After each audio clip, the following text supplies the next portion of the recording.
जय हिंद to all my respected aspirants. मैं करुण ज्ञान दर्पण के माध्यम से आप सभी का स्वागत करता हूं। देखिए, आज हमारा जो मैं सीरीज शुरू करने जा रहा हूं वो है मिडिवल हिस्ट्री की। अब जैसे कि आप जानते हैं, भारत का जो इतिहास हम पढ़ते हैं वो 3 चरणों में हम पढ़ते हैं। एक है पहला आपका एंशियंट हिस्ट्री, जिसे हम प्राचीन इतिहास कहते हैं। दूसरा है मिडिवल हिस्ट्री, जिसे हम मध्यकालीन इतिहास कहते हैं। और तीसरा है आपका मॉडर्न हिस्ट्री, जिसे हम आधुनिक इतिहास कहते हैं। तो देखिए, आज ये पहला वीडियो है हिस्ट्री से संबंधित। तो इसमें मैं आपको कुछ एक इंट्रो दूंगा और कुछ मिडिवल हिस्ट्री का स्टार्टिंग जो है कहाँ से की जाती है और कौन सी बुक इसकी ऑथेंटिक है वो मैं आपके साथ शेयर करूंगा। तो देखिए, सबसे पहले तो ये है कि जो हिस्ट्री है, देखिए हिस्ट्री को अगर मैं एक साधारण तौर पे परिभाषित करूं तो वो एक समय है ना। यानी कि आज जो मैं आपको पढ़ा रहा हूं, कल जो बीत चुका है वो भी हिस्ट्री में शामिल हो गया। तो यानी कि अब जैसे अभी मैंने बोला, अगर हिस्ट्री एक समय है, इतिहास एक समय है, और मैंने ये भी बोला कि इतिहास को हम परिभाषित करते हैं या विभाजित करते हैं। जो हमने इतिहास को परिभाषित करते समय मैंने कहा कि इतिहास को हम विभाजित करते हैं 3 चरणों में। तो आप कहेंगे कि सर, एक तरफ आप कह रहे हैं कि इतिहास समय है और एक तरफ मैं इसे विभाजित कर रहा हूं, तो क्या ये सही है? तो देखिए, कभी भी हम कोई घटनाओं को जब पढ़ते हैं, उसको थ्योरी में कन्वर्ट करते हैं, तो उसको हमें उसका वर्गीकरण, उसका सेग्रीगेशन करना जरूरी हो जाता है समझने के लिए। अब ये जो विभाजन है, ये एक किसी निश्चित केंद्र बिंदु पे नहीं हो सकता। अर्थात अगर मैं बोलूं कि मध्यकालीन इतिहास जो है वो वास्को ड गामा के आगमन से खत्म हुआ, ये वाक्य मेरा, ये स्टेटमेंट मेरा गलत हो जाएगा। हम ये कह सकता हूं कि हम जो मध्यकालीन इतिहास है उसको वहां तक मानते हैं जहां विदेशी, खासकर जो यूरोपियन थे, उन्होंने अपना साम्राज्य स्थापित नहीं किया था। जब से साम्राज्य स्थापित किया यूरोपियन के द्वारा, जब उनकी शुरुआत हुई, उसको हम एक अलग चरण में पढ़ते हैं, वो होता है आपका मॉडर्न हिस्ट्री। तो अर्थात मेरा कहने का यह मतलब है कि इतिहास को जो 3 चरणों में विभाजित किया जाता है वो आपस में ओवरलैप भी हो सकता है। मतलब जहां मध्यकालीन इतिहास के जो अंतिम अध्याय हम पढ़ेंगे, लास्ट चैप्टर्स पढ़ेंगे, वही आपका आधुनिक इतिहास के लिए स्टार्टिंग चैप्टर्स होगा। तो ओवरलैपिंग होगी, राइट? वही आपका एंशिएंट और मिडिवल के लिए भी होता है। तो दूसरा हमने जो समझना है, अच्छा जो पहला वाला है उसका एक एग्जांपल आपको देता हूं, ज्यादा समझ में आएगा। तो इसी ओवरलैपिंग की वजह से हमारे पास कभी कभी डेटा जो होता है वो अलग अलग आ जाता है, क्योंकि अपनी अपनी एक्सपर्टीज होती है। जैसे मिडिवल हिस्ट्री के लिए हम सतीश चंद्र को नंबर 1 मानते हैं, क्योंकि वो ज्यादातर एनसीईआरटी का ही डेटा हमें देते हैं, और आप जानते ही हैं आयोग एनसीईआरटी के डेटा को ही ज्यादा प्रेफर करता है। तो अगर मैं सतीश चंद्र के हिसाब से देखूं तो वास्को ड गामा के साथ जो व्यक्ति आया था वो था इब्न माजिद। कौन था? इब्न माजिद। अब मॉडर्न हिस्ट्री के लिए आप सभी जानते हैं कि राजीव विहिर की जो बुक है, स्पेक्ट्रम नाम से, काफी इंपॉर्टेंट मानी जाती है। तो वहां पर यही डेटा हमें क्या मिलता है कि वास्को ड गामा के साथ जो व्यक्ति आया था उसका नाम था अब्दुल माजिद। सतीश चंद्र के हिसाब से इब्न माजिद, और राजीव विहिर की जो किताब है स्पेक्ट्रम, उसके हिसाब से अब्दुल माजिद। इब्न माजिद, अब्दुल माजिद। तो मन में प्रश्न आएगा, सर कौन सा ऑथेंटिक है? देखिए, ऑथेंटिक का आंसर तो मैं नहीं दे पाऊंगा, या मैं कहूंगा आज के समय पे कोई भी नहीं दे पाएगा, क्योंकि उस समय वो जीवित नहीं था। क्योंकि आप जब अपनी आंखों से देखेंगे तभी तो आप गारंटी दे सकते हैं। तो यहां पर सिंपल सी बात है, हमें यह ध्यान देना है कि हम जो भी डेटा उठा रहे हैं वो किस बुक से उठा रहे हैं, वो उसकी मेंशनिंग करना बहुत जरूरी होता है। इसीलिए मैं जो भी आपको मिडिवल हिस्ट्री पढ़ा रहा हूं वो पढ़ा रहा हूं आपको माफ कीजिएगा, थोड़ी ठंड लगी हुई है। तो मैं जिस बुक से आपको पढ़ा रहा हूं वो पढ़ा रहा हूं सतीश चंद्र। तो ये बात आपने याद रखनी। तो देखिए, मिडिवल हिस्ट्री आपके सामने जो ये स्लाइड दिख रही है उसमें आपको दिख रहा होगा ज्यादातर राजा महाराजाओं की बात होती थी मिडिवल हिस्ट्री में। मॉडर्न में भी राजा महाराजाओं की बात होती थी, पर आगे चल के उतनी नहीं होगी, फिर कंपनी की बात होने लग जाएगी। ठीक है, तो यहां पर तो हम राजा महाराजों की बात करने वाले हैं। अब मेरा एक व्यक्तिगत बात मैं आप लोगों से कहना चाहता हूं। व्यक्तिगत तौर पे ये बात है कि ज्यादातर इतिहास को शुरुआत हमेशा मिडिवल हिस्ट्री से करने का कुछ फायदा होता है। अब ये एग्जाम्पल से मैं आपको समझाता हूँ, क्योंकि आपकी बात जब तक तथ्य आधारित ना हो बात उतनी सटीक नहीं होती है। तो यहां पर आप देखते हैं, जब आप ज्योग्राफी पढ़ते हैं तो ज्योग्राफी में आप देखते हैं आपको, एक सेकेंड, आपको दिखता है कि एक ये फ्रिजर जोन होती है हमारी सबसे ऊपर, नीचे टेम्परेट जोन होती है और बीच में हमारी टॉर्रिड जोन होती है, ठीक है। अब आप देखिए, अगर मैं टेम्परेट जोन की बात करूं, जो फ्रिजर जोन और टॉर्रिड जोन के बीच का है, कौन सा, टेम्परेट जोन, तो इसमें मुझे दोनों की विशेषताएं दिख जाती है। टेम्परेट जोन में मुझे टॉर्रिड जोन की भी विशेषता दिख जाती है और फ्रिजर जोन की भी विशेषता दिख जाती है। तो मेरा कहने का ये मतलब है, जैसे टॉर्रिड जोन को मैं एक एंशिएंट हिस्ट्री समझ सकता हूँ, एंशिएंट यानी कि प्राचीन इतिहास, टेम्परेट को मिडिवल इतिहास यानी कि मध्यकालीन इतिहास, मिडिवल हिस्ट्री, और फ्रिजर को मैं एक मॉडर्न यानी कि आधुनिक इतिहास। तो मिडिवल जब हम पढ़ते हैं तो हमें कहीं ना कहीं एंशिएंट की विशेषता भी मिल जाती है, कुछ आइडिया मिल जाता है, और कुछ मॉडर्न का भी आइडिया मिल जाता है। तो फायदा ये होता है, जब आप फ्रेशर हैं तो आप मिडिवल पढ़ते हैं तो आपको कहीं ना कहीं मिडिवल के बाद जब आप एंशिएंट पढ़ेंगे तब भी एंशिएंट इजीली समझ में आता है, और मॉडर्न पढ़ेंगे तो ऑब्वियसली मॉडर्न का जो आधार है वो तो मिडिवल में है। तो इसीलिए व्यक्तिगत तौर पे मैं कहना चाहता हूँ कि मैं जो प्रायोरिटी देता हूँ वो मिडिवल से देता हूँ, ठीक है। तो इसीलिए हम जो शुरू करने वाले हैं वो मिडिवल से करने वाले हैं, राइट। तो आगे हम देखते हैं। अब आगे बढ़ने से पहले याद रखिएगा, ये जो ज्ञान दर्पण की जो एक्सपर्टीज है वो आपकी यूपीएससी लेवल की है। तो यहाँ पर इतिहास को हम कॉन्सेप्चुअली ज्यादा पढ़ेंगे, और एचसीएस का भी नोटिफिकेशन आप जानते ही हैं, तो आपने मेंस राइटिंग भी करनी है। तो मेरी जो क्लास होने वाली है ये ज्यादा स्पेसिफिक होने वाली है आपके मेंस राइटिंग के लिए, जिससे कि आपके कॉन्सेप्ट मैं पूरा प्रयास करूंगा जो भी मेरा तजुर्बा है जिंदगी का वो आप तक पहुंचाऊं, ठीक है। तो यहाँ पर आप देख पा रहे होंगे स्लाइड में जो हम पढ़ने वाले हैं वो पढ़ने वाले हैं सतीश चंद्र से, वेरी ऑथेंटिक बुक, ठीक है। तो आइए जरा शुरू करते हैं।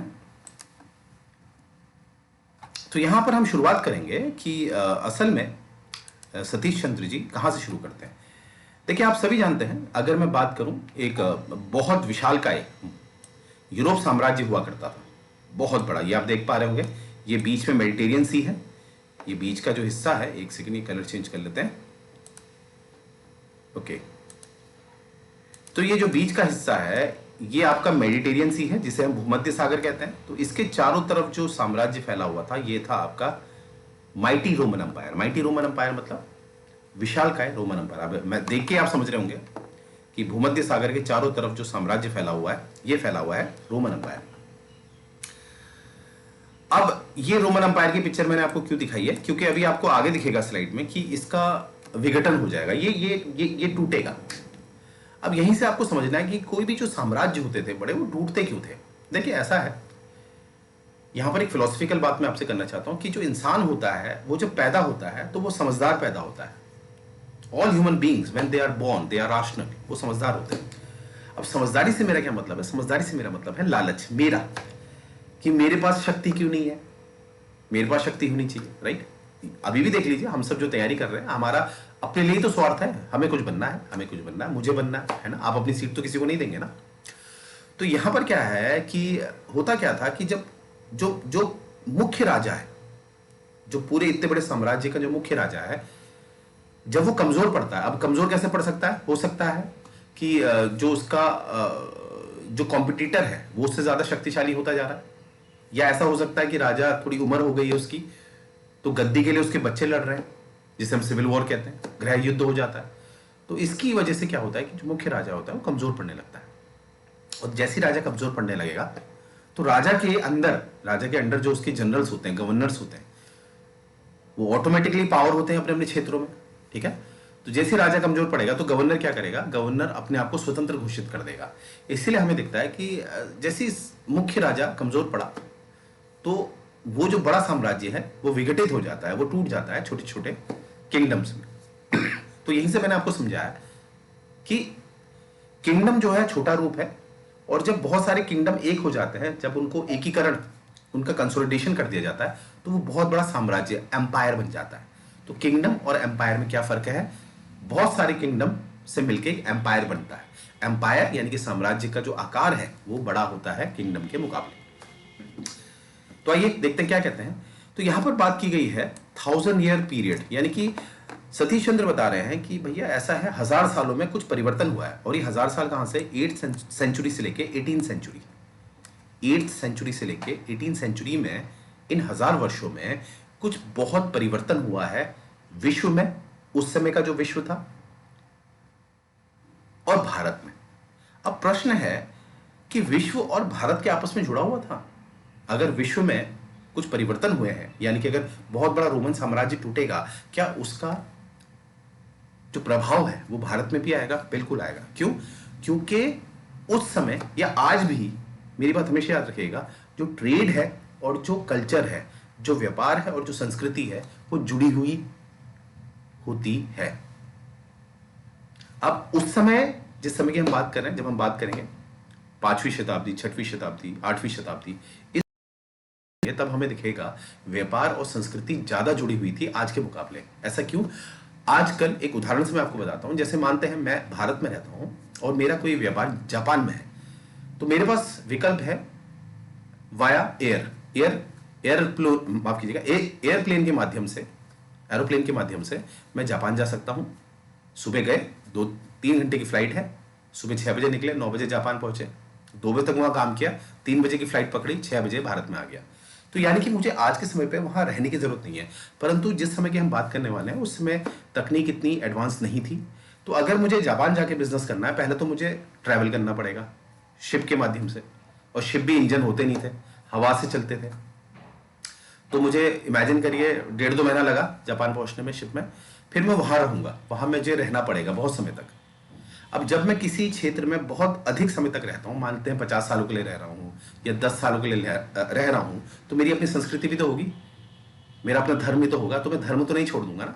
तो मेरा धर्म से जुड़ी हुई जो भी रिचुअल्स हैं, मैं वहां जापान में करने लगूंगा, तो जापान वाले मेरा रिचुअल्स सीखने लगेंगे, मेरी रीति रिवाज सीखने लगेंगे। वैसे ही मैं भी जापान के रीति रिवाज सीखने लगूंगा। तो इस तरह से क्या होता है, व्यापार की वजह से संस्कृति जुड़ जाती थी एक दूसरे की। अब जब मैंने जो भी जापान से सीखा है, जब मैं वापस भारत में आऊंगा, तो मैं भारत में भी बताऊंगा इस तरह का होता है, इस तरह का होता है। ठीक है? तो उस समय संस्कृति और व्यापार ज्यादा जुड़ा था तकनीक के अभाव के कारण। Because of lack of technology, that time the trade and culture was inter related so much. पर आज उतना नहीं है because of the technology, right? तो यहां पर इसीलिए यह बात बताई गई है कि जो 8th से 18th सेंचुरी का जो समय होगा, वहां पर अगर विश्व में कुछ परिवर्तन होगा तो वो भारत में भी होगा। क्यों? क्योंकि भारत और विश्व आपस में ट्रेड से जुड़ा हुआ था। अब जो 8th और 18th सेंचुरी में जो परिवर्तन हुए हैं, वो कुछ सोशल और पॉलिटिकल रूप में यूरोप और एशिया में हुए हैं, यानी कि कुछ सामाजिक और राजनीतिक कुछ परिवर्तन हुए। अब हम आगे देखने वाले हैं क्या सामाजिक हुए, क्या राजनीतिक हुए। ठीक है? क्योंकि समाज में हमें दिखेगा नए नए धर्म आए। जैसे आप सभी जानते हैं, इस्लाम धर्म की स्थापना करते हैं पैगंबर मोहम्मद 622 या कहीं पर 623 AD भी लिखा है, जब वो मक्का टू मदीना सफर करते हैं।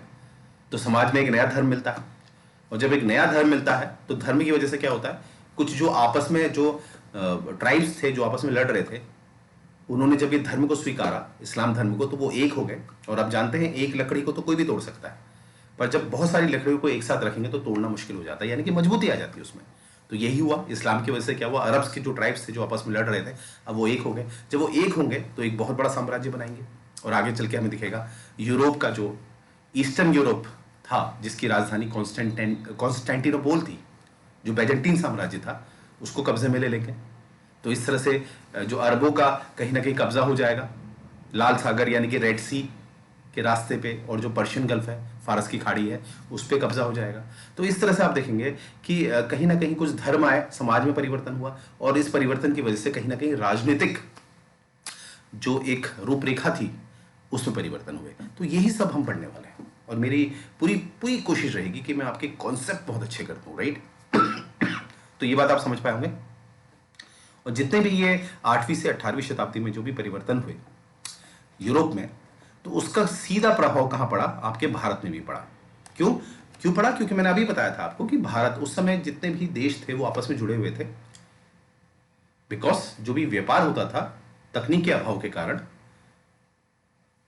जो भी व्यापारी होता था वो एक क्षेत्र से दूसरे क्षेत्र में रहता था। अर्थात कोई यूरोप का आदमी क्या रहता था, भारत में काफी समय तक रहता था, तो अपनी संस्कृति भारत को दे देता था। तो इसीलिए भारत, जब यूरोप में कोई दिक्कत होगी तो भारत भी प्रभावित होगा। और जैसा कि आप जानते हैं, अगर मैं ज्योग्राफी का यहां सहारा लूं, तो तो ज्योग्राफी से मुझे पता चलता है जो यूरोप है वो जिस अक्षांश में रहता है, अक्षांश यानी कि लैटिट्यूड, वहां पर काफी ठंड है और इसीलिए भारत से खासकर काफी मसाले लिए जाते थे, भारत से, इंडोनेशिया से, यानी कि एशियन कंट्रीज से गरम मसाले, खासकर जो काली मिर्च है क्योंकि वो शरीर का तापमान गर्म रखती है। तो ऐसी जगह, ऐसे क्षेत्र पर रहना जहाँ काफ़ी ठंड है, वहाँ पर इस तरह के मसालों, काली मिर्च की ज़रूरत होती है। तो इसीलिए भारत की काफ़ी मांग थी और भारत में क्या आता था बदले में? सोना। तो इसीलिए आप समझ पा रहे होंगे मैं क्या समझाना चाह रहा हूँ कि भारत और यूरोप आपस में जुड़ा हुआ था। आइए नेक्स्ट स्लाइड क्या कहती है देखते हैं।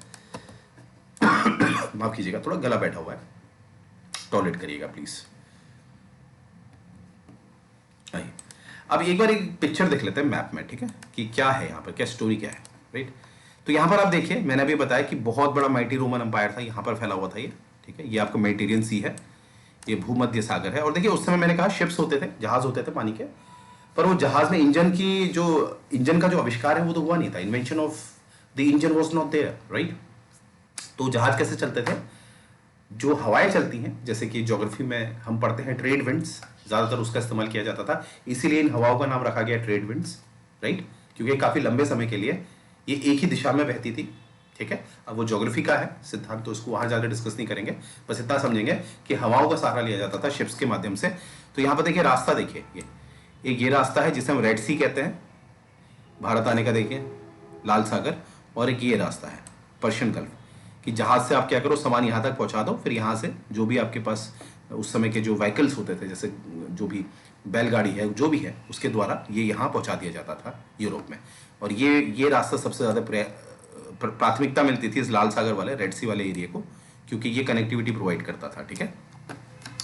तो इस तरह से आप देखेंगे, अब आप समझ पा रहे होंगे, अगर मैं इसको नंबर 1 रास्ता करूँ, नंबर 1 रूट, और इसको नंबर 2, तो आपको समझ में आ रहा होगा जिसने नंबर 1 नंबर 2 रूट में कब्जा कर लिया, तो उससे क्या है, जो व्यापार यहाँ से पॉइंट नंबर एक्स से पॉइंट नंबर वाई में हो रहा है, पॉइंट नंबर वाई में हो रहा है, तो जिसने यहाँ कैप्चर कर लिया है वो मोनोपोली कर सकता है, ठीक है, इस व्यापार में, क्योंकि उस समय यही रास्ता पता था। क्योंकि जो केप ऑफ गुड होप का रास्ता है ये वाला, ये तो आप जानते ही हैं कि ये तो हमें 15वीं शताब्दी के अंतिम समय में पता चला, ठीक है, जो जिसका श्रेय जाता है वास्को ड गामा को। तो इसलिए अभी इस रास्ते की हम बात नहीं करेंगे, अभी हम यही 2 रास्ते हैं, राइट, ये वाला रास्ता और ये वाला रास्ता। तो यही रास्ते पे हमें दिखेगा कि जब इस्लाम का उदय होगा, जिसकी वजह से जो अरब की जो ट्राइब्स थे जो आपस में लड़ रहे थे, अब वो एक हो जाएंगे और इस रास्ते पे मोनोपोली करेंगे, ठीक है। तो इसकी वजह से क्या होता है, उनको काफ़ी फायदा होता है, क्योंकि पूरे उस समय जो दुनिया थी, जो भी वर्ल्ड ट्रेड होता था, वो इसी रोड के माध्यम से होता था, इसी रास्ते से होता था। तो इसीलिए अरबियों ने काफ़ी पैसा कमाया, इसीलिए वर्तमान में आपको दिखता है जो हमारे सऊदी अरेबिया वाले क्षेत्र हैं वो आपको काफ़ी अमीर दिखते हैं, राइट। रीज़न ऐतिहासिक है। आइए आगे बढ़ते हैं। अब यहाँ पर शुरुआत हम करेंगे रोमन से, ठीक है। अब इसको अच्छी तरह समझते हैं जो अभी तक हमने डिस्कस किया। देखिए जो रोमन एम्पायर है, बहुत बड़ा माइटी रोमन एम्पायर, मतलब बहुत बड़ा जो रोमन एम्पायर था वो टूटा। माइटी रोमन एम्पायर मतलब बहुत विशालकाय रोमन एम्पायर, ये टूट जाता है। कब टूटता है? ये टूटता है 3rd quarter of 6th century. 6th century का क्या मतलब हुआ? 3rd quarter of 6th century का मतलब हुआ, देखिए एक सेकंड इसके चेंज कर लेते हैं, 501 से 599 तक हम इसको 6th सेंचुरी कहेंगे। तो अगर इसको मैं क्वार्टर मतलब होता है 1/4, यानी कि 25-25 साल का, क्योंकि एक सेंचुरी आपके 100 वर्ष की होती है, तो 25-25 वर्ष। तो यहां से हमें क्या पता चल रहा है, 3rd quarter of 6th century आपका क्या होगा, वो होगा 550 से लेकर 575। तो 550 से लेकर 575 एडी के मध्य बहुत बड़ा जो रोमन साम्राज्य हुआ करता था वो टूटा, ठीक है। अब बहुत बड़ा रोमन साम्राज्य है, एक दिन में तो टूटेगा नहीं, टूटने में भी 20-25 साल लगे हैं, तो ये टूटा। अब टूटा क्यों? मैंने आपको बताया कि काफी कारण हो सकते हैं, आपसी गृह युद्ध हो सकता है, और जो इंसान की फितरत होती है लालच की, उसके कारण भी टूट सकता है। तो ये कहीं पर भी स्पेसिफाई नहीं किया गया है, तो इसीलिए हमें, यानी कि सतीश चंद्र सिर्फ इतना बताते हैं कि रोमन साम्राज्य टूटा। जब ये टूटा तो 2 भागों में वर्गीकृत हुआ। एक हुआ वेस्टर्न, जिसकी राजधानी बनी रोम, याद रखेंगे, यानी कि वेस्टर्न जिसकी राजधानी बनी रोम, ठीक है। और ये जो वेस्टर्न में क्या हुआ, जब ये टूटा तो ये कमजोर हो गया, बहुत बड़ा था, तो इसी में क्या हुआ, जैसे ये कमजोर हुआ, टूटा, उसमें दो ट्राइब्स ने यहां अटैक कर दिया, आक्रमण कर दिया। एक थी स्लाव ट्राइब्स, कहा जाता है ये रशिया से आई थी, और एक थे जर्मनिक, ये ऑब्वियसली जर्मनी से इन्होंने अटैक किया, coming from the side of Russia and Germany. तो रशिया और जर्मनी से अटैक किया गया स्लाव और जर्मनिक के द्वारा, कहां? वेस्टर्न पार्ट पे, जब ये बहुत बड़ा रोमन एम्पायर टूटा, ठीक है। और ये जो स्लाव और जर्मनिक थे, ये एक तरह के बार्बरिक लोग थे। अब ये बार्बरिक क्या होता है? बार्बरिक ऐसे लोग होते हैं जो सभ्य नहीं होते। मतलब देखिए, युद्ध का भी एक प्रोटोकॉल होता है। युद्ध में क्या होता है, जो सिविलियंस होते हैं उसको नहीं मारा जाता है, उसको परेशान नहीं किया जाता है। जैसे महिलाएं हैं, बच्चे हैं, उनको भी नहीं मारा जाएगा। पर ये लोग क्या कैसे थे? ये लोग महिलाओं और बच्चों को भी मार देंगे, महिलाओं को अपने इस्तेमाल के लिए यूज करेंगे, बच्चों को मार देंगे या बच्चों से काम कराएंगे। तो इस तरह के लोग थे, यानी कि एक तरह के जंगली लोग थे। कौन? स्लावो जर्मनिक। तो ऑब्वियसली यहाँ पर क्या हुआ, इन्होंने तबाही मचाई। पर हमें ये भी दिखता है कि जो वेस्टर्न यूरोप में, ये वाले भाग में, जब वेस्टर्न यूरोप में इन्होंने आक्रमण किया, ठीक है, तो ये लोग फिर यहीं बस गए, यहीं पर बस गए। अब यहां से आपने ये भी ध्यान देना है, अब आप इसको ऐसे समझिए, आप जिस क्षेत्र में रहते हैं वहां पर इमेजिन करिए, अगर आप उत्तरी भारत के हैं, नॉर्थ इंडिया के हैं, आप जिस क्षेत्र में रहते हैं वहां पर दक्षिण भारत के लोग भी आके रह जाए तो होगा क्या? संस्कृति में परिवर्तन होने लगेगा, कल्चर में क्या होगा? परिवर्तन होने लगेगा, क्योंकि दो अलग अलग कल्चर मिलने लगते हैं तो परिवर्तन होता है। इसीलिए आगे चल के हमें क्या दिखेगा कि ये जो स्लाव आए, जर्मनी का आए, और यहाँ पर जो लोकल लोग थे माइटी रोमन एम्पायर के, वो रह रहे थे। तो अलग अलग तीन समूह रह रहे थे जिनका अपना अपना कल्चर था। तो इसीलिए यहाँ का चर्च आगे चलकर ऑर्थोडॉक्स चर्च नहीं कहलाया। ऑर्थोडॉक्स चर्च यानी कि कट्टर चर्च नहीं था, इनका चर्च कहलाया कैथोलिक चर्च। क्या कहलाया? Catholic church. ये बात आपने याद रखनी है, क्योंकि जो पूर्वी रोमन साम्राज्य है, पूर्व वाला, ईस्टर्न वाला, उसका जो चर्च कहलाएगा वो कहलाएगा ग्रीक ऑर्थोडॉक्स चर्च, क्योंकि वहां पर बाहर का समुदाय नहीं आया था, वो अंदरूनी थे। इसलिए कट्टरता वहीं होता है जहां पर परिवर्तन नहीं होता है।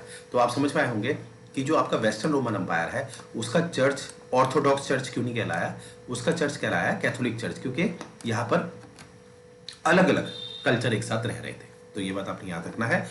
और यहाँ पर आपके मन में प्रश्न आ सकता है, आपके मन में एक प्रश्न आ सकता है कि जो इतना बड़ा रोमन एम्पायर था, जब वो टूटा पूरा पश्चिम में, तो पश्चिम इतना शक्तिशाली भी नहीं था कि ये जो ट्राइब्स आ रहे थे इनको हरा सके। देखिए, पहली बार हरा दिया गया था, परंतु समस्या क्या थी, ये जो ट्राइब्स थे ये वेव्स में आ रहे थे। वेव्स मतलब होता है ना, समुद्र में लहरें आती हैं। मानते हैं पहले 100 लोग आए, उनको हराया, चलो ठीक है, फिर 100 और आ गए, फिर पता ही नहीं चला था कितने आ रहे, तो कब तक लड़ते? क्योंकि वेव्स में आए, एक साथ आते तो इनको हरा दिया जाता, मार दिया जाता, स्टोरी खत्म। परंतु ये वेव्स में आ रहे थे, अलग अलग चरणों में आ रहे थे। इसीलिए अंत में क्या हुआ, क्योंकि ऑलरेडी रोम टूटा था, पैसा नहीं था किसके पास? वेस्टर्न रोम के पास।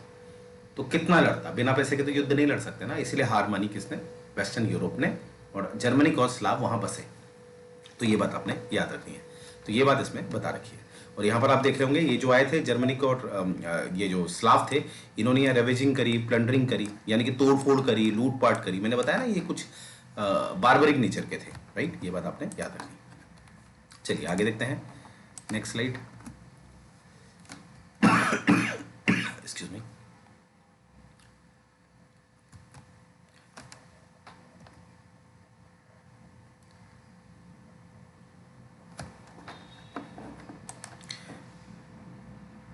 तो यहां पर आप देख रहे होंगे इस तरह से आपके सामने ये प्रयास किया गया है कि जो आपको ये पर्पल कलर दिख रहा है, ये आपका ईस्ट यूरोप है। एक सेकेंड, ये आपका ईस्ट यूरोप है, ठीक है। अब ईस्ट यूरोप के बारे में ये बात याद रखेंगे, ये ईस्ट यूरोप यानी कि बहुत बड़ा रोमन एम्पायर टूटा ईस्ट और वेस्ट में।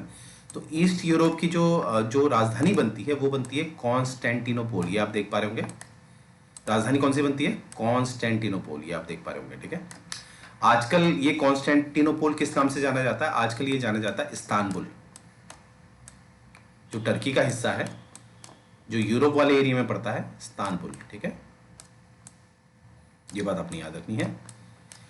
ये है आपका ईस्टर्न रोमन एम्पायर और ये है आपका वेस्टर्न। अच्छा, यहां पर आपको जो कलर मैचिंग दिख रहा है वेस्टर्न के साथ, ये कंफ्यूज नहीं होंगे, असल में ये वेस्टर्न के पास नहीं था, ये ईस्टर्न के पास ही था। तो इसको ईस्टर्न कर दीजिएगा, क्योंकि नॉर्थ अफ्रीका का हिस्सा किसके पास गया? जब विभाजन हुआ यूरोप का, तो वो गया ईस्टर्न रोमन एम्पायर के पास। कहा गया? ईस्टर्न रोमन एम्पायर के पास। ये बात आपने याद रखनी है। ये थोड़ा सा पिक्चर का मिसप्रिंट है। बाकी ये है आपका वेस्टर्न रोमन एम्पायर, जिसकी कैपिटल क्या बनी, रोम। ये आप देख पा रहे होंगे, इसकी कैपिटल क्या बनी, रोम, जहां पर स्लाव और जर्मनिक ने आक्रमण किया। ये बात आपने याद रखनी है। तो याद रखिएगा, ईस्ट रोमन एम्पायर की जो कैपिटल है वो बनी कॉन्स्टेंटिनोपोल, ये वाला एरिया इसका, और वेस्ट रोमन एम्पायर की जो कैपिटल बनी वो बनी रोम। तो ये बात आपने याद रखनी है, राइट।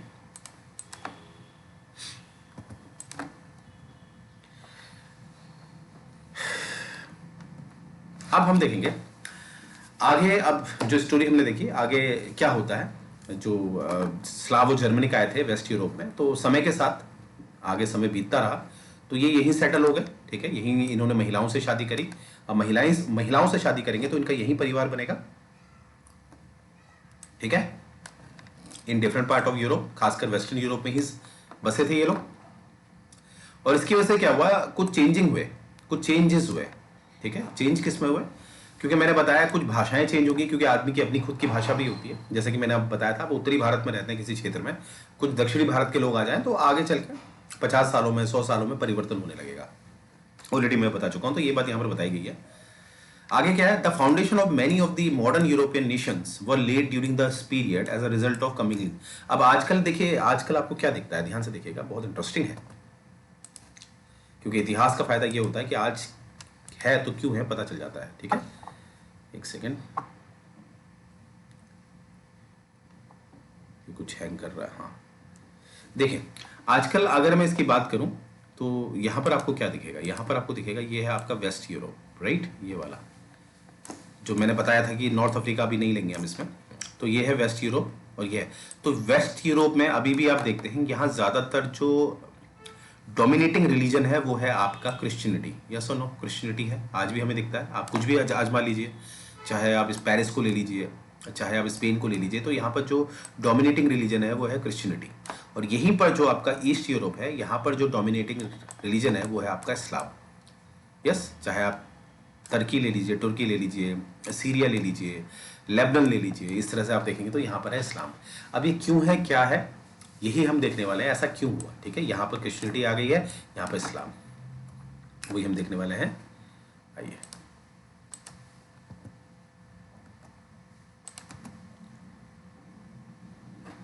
अब देखिए, जो था चाहे वो स्लाव आए, जर्मनिक आए, ये वेस्टर्न यूरोप की तरफ, तो क्या हुआ, इन लोगों ने यहाँ, क्योंकि इनका कोई धर्म नहीं था, ये लोग बारबरिक थे, ठीक है, ये लोग क्या थे, बारबरिक थे। तो जब बारबरिक जो लोग होते हैं वो ज्यादातर किसी धर्म को नहीं मानते थे उस समय पर। जब ये यूरोप में आए तो यूरोप में क्रिश्चियनिटी था, तो इन लोगों ने क्रिश्चियनिटी को अपनाया, राइट, क्रिश्चियनिटी को अपनाया। तो इसीलिए आजकल हमें यहाँ पर क्या दिखता है, वेस्टर्न यूरोप वाले क्षेत्र में क्रिश्चियनिटी दिखती है। अब यहीं पर हम ईस्टर्न पार्ट की बात करेंगे। Eastern part of the old Roman empire, इसकी कैपिटल क्या है, मैंने बताया आपको, इसकी कैपिटल है बेजेंटीन या कॉन्स्टेंटिनोपोल। असल में बेजेंटीन एम्पायर कहा जाता था और कॉन्स्टेंटिनोपोल उसकी कैपिटल थी। जैसे कि जैसा मैंने ऑलरेडी आपको बताया, कॉन्स्टेंटिनोपोल आजकल का क्या है, इस्तांबुल, राइट, जो एक टर्की का भाग है। और ये एम्पायर क्या कहलाता था, बेजेंटीन। तो यहां से क्या सीखे हम, जो आपका ईस्टर्न रोमन एम्पायर बना उसकी जो कैपिटल है वो है कॉन्स्टेंटिनोपोल। और जो एम्पायर को असल में, जो हम जिसको ईस्टर्न रोमन एम्पायर कह रहे हैं, वो असल में कौन सा एम्पायर था, बेजेंटियन एम्पायर। और इसमें ये भी बता रखा है इसमें कौन कौन से भाग थे, जैसे modern Turkey, Syria, north Africa और इजिप्ट। ये सब किसके हिस्से में आए, आपका ईस्टर्न रोमन एम्पायर या बेजेंटियन एम्पायर। आगे देखेंगे, जो जब बहुत बड़ा रोमन एम्पायर था, जब वो टूटा नहीं था, वहां का जो पॉलिटिकल स्ट्रक्चर था, वहां की पॉलिटी कैसी थी, वहां पर स्ट्रांग मोनार्की थी। मोनार्की क्या होता है, जहां पर राजशाही होती है, जहां पर शासन किसके पास होता है, असल में राजा के पास। वहां पर लोकतंत्र नहीं होता है। यानी कि जो राजा बना हुआ है बहुत बड़े रोमन एम्पायर का, वो किसी चुनाव के द्वारा नहीं आया, इलेक्शन के द्वारा नहीं आया। यानी कि होता क्या है, राजा का बेटा राजा बनता है, वहां पर लोकतंत्र नहीं होता है। तो क्या है, अगर मैं बात करूं ईस्टर्न रोमन एम्पायर की, वहां पर वही पॉलिटी चली थी जो बहुत बड़े रोमन एम्पायर में था। मतलब जो माफ कीजिएगा, जो बेजेंटीन एम्पायर है, वहां पर स्ट्रांग मोनार्की वाला ही पॉलिटी चली, स्ट्रांग मोनार्की ही चली, ठीक है। ये बात यहां पर लिखा है कि जो पुराना ट्रेडिशन था रोमन एम्पायर का, स्ट्रांग मोनार्की वाला, हाईली सेंट्रलाइज, यानी कि सारी शक्तियां, चाहे वो विधायकी शक्ति हो, चाहे वो एग्जीक्यूटिव पावर हो, चाहे वो जुडिशियल पावर हो, विधायिका, कार्यपालिका और न्यायपालिका शक्ति है, वो सारी की सारी किसके पास होती थी? राजा के पास। डिवीजन ऑफ पावर नहीं होता था, ठीक है। ये सारी की सारा जो पॉलिटिकल स्ट्रक्चर था बहुत बड़े रोमन साम्राज्य का, यही पूरा का पूरा जो स्ट्रक्चर है, जो पॉलिटिकल स्ट्रक्चर है, ये किसने अपनाया? ये अपनाया आपके ईस्टर्न रोमन एम्पायर। मैंने वेस्टर्न रोमन एम्पायर नहीं बोला जिसकी राजधानी रोम है, मैंने बोला ईस्टर्न रोमन एम्पायर जिसकी राजधानी क्या है? Constantinople, right. However, in belief and rituals, it had many differences with Catholic Church. अब देखिए यहाँ पर जो चर्च बने आपके ईस्टर्न रोमन एम्पायर वाले में, वो कहलाए ग्रीक ऑर्थोडॉक्स चर्च। क्या कहलाए? Greek Orthodox church. और जो कैथोलिक चर्च बने, ये कौन से बने आपके? वेस्टर्न रोमन एम्पायर के। और कैथोलिक चर्च की अपनी विचारधारा थी और ग्रीक ऑर्थोडॉक्स की अपनी विचारधारा थी, यानी कि इन दोनों की विचारधाराएं, फिलॉसफी अलग थी। दोनों ही चर्च थे, पर वेस्ट का कैथोलिक चर्च और ईस्ट का ऑर्थोडॉक्स चर्च, दोनों की क्या थी? जो फिलॉसफी थी, जो विचारधारा थी, वो बिल्कुल अलग थी। ये बात यहाँ पर बताई गई है, ठीक है। और यहाँ बताया वेस्ट की राजधानी रोम, वो मैं ऑलरेडी बता चुका हूँ आपको, राइट। तो मुझे उम्मीद है ये बातें आपको समझ में आ रही होंगी। अब ये देखें, चर्च को देख लेते हैं। अभी जो ये प्रोटेस्टेंट चर्च आपको दिख रहा है, अभी हम उसकी बात नहीं करेंगे, ठीक है। जब मैं आपको रेनेसा पढ़ाऊंगा, ठीक है, रेनेसा पढ़ाऊंगा, तब हम इसको देखेंगे। अभी हम इसकी बात नहीं करेंगे। अभी हम बात करेंगे कैथोलिक की। कैथोलिक चर्च कहां पर आए? ये मैंने बताया आपको, ये आया आपके वेस्टर्न रोमन एम्पायर में। डब्ल्यू मतलब वेस्टर्न रोमन एम्पायर, जिसकी राजधानी रोम बनी। और ऑर्थोडॉक्स कहां पर आए? आपके ईस्ट की तरफ, ईस्ट रोमन एम्पायर, यानी कि जिसको हम बेजेंटीन एम्पायर भी बोलते हैं, जिसकी राजधानी क्या बनी? कॉन्स्टेंटिनोपल। तो यहां पर क्या लिखा है? Church in the east was called the Greek Orthodox church, already मैं बता चुका हूं, ठीक है।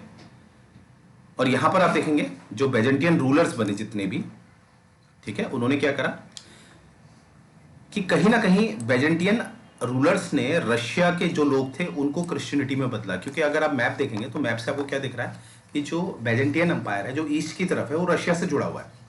तो रशिया में क्रिश्चियनिटी फैलाने का जो श्रेय जाता है, वो जाता है किसको? बेजेंटियन एम्पायर को। क्यों? Because of the geographical structure. Byzantine empire is close to the Russian empire, right. आगे देखते हैं, जब बेजेंटियन एम्पायर जो था वो काफी फ्लरिशिंग एम्पायर था, बेजेंटियन एम्पायर जो ईस्ट वाला था। क्यों था? क्योंकि जो नॉर्थ अफ्रीका है, नॉर्थ अफ्रीका का जो हिस्सा है, क्योंकि असल में जो सोना निकाला जाता था, जिसके द्वारा व्यापार किया जाता था एशिया से, मैंने बताया ना, इंडिया से मसाले लिए जाते थे और बदले में सोना दिया जाता था। तो जितना भी सोना निकाला जाता था, ये माइनिंग से निकाला जाता था, और ये माइनिंग ज्यादातर कहाँ थी? North Africa. और ये जो नॉर्थ अफ्रीका वाला हिस्सा किसके कब्जे में गया? ये गया ईस्ट रोमन एम्पायर, यानी कि बेजेंटियन एम्पायर के पास गया। वेस्टर्न, जिसकी कैपिटल रोम थी, उसके पास नहीं गया। इसीलिए हम आगे देखेंगे कि जो वेस्टर्न रोमन एम्पायर है, उसकी जो आर्थिक स्थिति है बड़ी कमजोर होने लगेगी। परंतु वही मैं ईस्टर्न रोमन एम्पायर, जिसकी कैपिटल बेजेंटियन है, माफ कीजिएगा, जिसकी कैपिटल कॉन्स्टेंटिनोपल है, उसकी आर्थिक स्थिति काफी अच्छी रही, वो काफी फला फूला, काफी फ्लरिश्ड हुआ, इसीलिए लिखा है। तो फ्लरिश हुआ तो इसीलिए इसने यहाँ पर एशिया से काफी ट्रेड किया। क्यों किया? क्योंकि इसके पास नॉर्थ अफ्रीका की जितनी भी गोल्ड माइंस थी, इसी के हिस्से में गई, ठीक है। आगे देखते हैं। It created the tradition of government and culture, many of which were later observed by the Arab. अब क्या है कि अब ये व्यापार कर रहा है, कौन कर रहा है व्यापार? ईस्टर्न रोमन एम्पायर, जिसकी कैपिटल कॉन्स्टेंटिनोपल है, वो व्यापार कर रहा है, क्योंकि सोना तो उसी के पास है। और मैंने आपको पहले ही बताया था कि व्यापार और संस्कृति, ट्रेड और कल्चर का बड़ा अटूट बंधन था उस समय, बिकॉज टेक्नोलॉजी उतनी अच्छी नहीं थी, बिकॉज लैक ऑफ टेक्नोलॉजी, तकनीक का अभाव था। तो लोगों को वहीं रहना पड़ता था बहुत लंबे लंबे समय के लिए। तो इसलिए क्या होता था? संस्कृति का आदान प्रदान होता था। तो इसीलिए हमें दिखता है कि जो ये क्षेत्र है, कौन सा एरिया है? ये जो आपका ईस्टर्न रोमन एम्पायर है, जिसकी कैपिटल कॉन्स्टेंटिनोपल है, वो एक केंद्र बिंदु बना संस्कृति का, क्योंकि हर कोई ट्रेडिंग करता था इनसे, चाहे वो भारत से है, चाहे चाइना से है, चाहे मलेशिया से है। लोग यहाँ आते थे, जितने भी सौदागर होते थे, मर्केंट्स होते थे और रहते थे। तो इसीलिए ये जो ईस्ट रोमन एम्पायर है, ये एक केंद्र बिंदु बना ये सब कल्चर का। और आगे चल के हमें दिखेगा, जब मैं बताऊंगा आपको, इस्लाम का उदय होता है 622 एडी या 623 एडी, दोनों माना जाता है। उसके बाद हमें दिखेगा अरब क्या करेंगे, ये बेजेंटियन एम्पायर पे कब्जा कर लेंगे, और अरब कहीं ना कहीं इस कल्चर को अपनाएंगे, जो कल्चर मिला बेजेंटियन एम्पायर से, राइट। तो ये बात यहाँ पर बताई गई है। तो देखिए, ये है, इस तरह से आपको ज्ञान दर्पण में पढ़ाया जाएगा कि हिस्ट्री को, जैसे लोग समझते हैं इट्स वेरी बोरिंग, नहीं, हिस्ट्री बहुत इंटरेस्टिंग है अगर उसको सही तरीके से पढ़ा जाए। तो आपने देखा होगा कॉन्सेप्चुअली आपको पढ़ाया जा रहा है। आगे का फर्दर वीडियो भी आपको मिलते रहेंगे, डोंट वरी, क्योंकि वीडियो बहुत लंबा बने उसका फायदा नहीं होता है। क्यों? क्योंकि जब आप रिवीजन करते हैं तो अगर एक स्पेसिफिक सेक्शन आपने पढ़ना होता है तो वो वीडियो छोटा हो तो आपका रिवीजन अच्छा रहता है, आपको 2-2, 3-3 घंटे के वीडियो नहीं देखने होते हैं।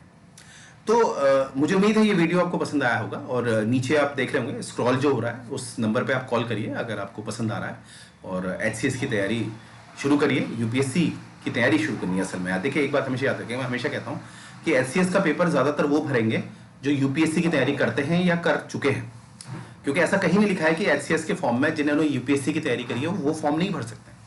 और ये भी याद रखिएगा, स्कूल की पढ़ाई और ये नौकरी जो आप जो कमीशन लेवल की जो आप पढ़ाई करते हो उसमें फ़र्क क्या है? फ़र्क ये है, स्कूल में आपके 33% भी आएंगे तो आप प्रमोट हो जाएंगे, बट नौकरी पाने के लिए, पोस्ट पाने के लिए आपको पेपर निकालना ही नहीं है, आपको आपका जो कॉम्पिटिटर है उससे बेहतर करना है, क्योंकि it's all about merit. Merit का ज़माना है। मेरिट का क्या मतलब होता है कि आप बेहतर हैं, आपसे भी बेहतर कोई आ गया तो आपकी सीट खा गया। तो आपने क्या करना है, पढ़ाई बिल्कुल आपने यूपीएससी लेवल की रखनी है, हॉलिस्टिक अप्रोच रखनी है। तो आपने देखा ही होगा, कुछ मैंने आपको जितना भी पढ़ाया उसमें आपने देखा होगा पूरा कॉन्सेप्ट पढ़ाया जा रहा है। तो इसी तरह से आपको ज्ञान दर्पण में पढ़ाया जाएगा, और नीचे जो नंबर स्क्रॉल हो रहा है उसमें आप कॉल करिए फर्दर क्वेरीज की। और बहुत जल्द एक बैच बन रहा है, उस बैच में आइए, डेमोज फ्री हैं, क्लास अटेंड करिए और अपनी तैयारी को बेहतर बनाइए। तो मैं अंत में कहना चाहूँगा कि अगर आपको ये वीडियोस पसंद आ रहे हैं तो कमेंट करिए। अगर आप पॉजिटिव कमेंट करते हैं तो हमें वो प्रोत्साहित करते हैं, और आपके नेगेटिव कमेंट भी होते हैं, अगर वो तर्कपूर्ण होते हैं तो हमें बेहतर बनने का मौका मिलता है। तो कमेंट करिए अगर आपको पसंद आता है। तो यहीं से मैं करुण ज्ञान दर्पण के मंच से ये सेशन एंड करने जा रहा हूँ। जय हिंद।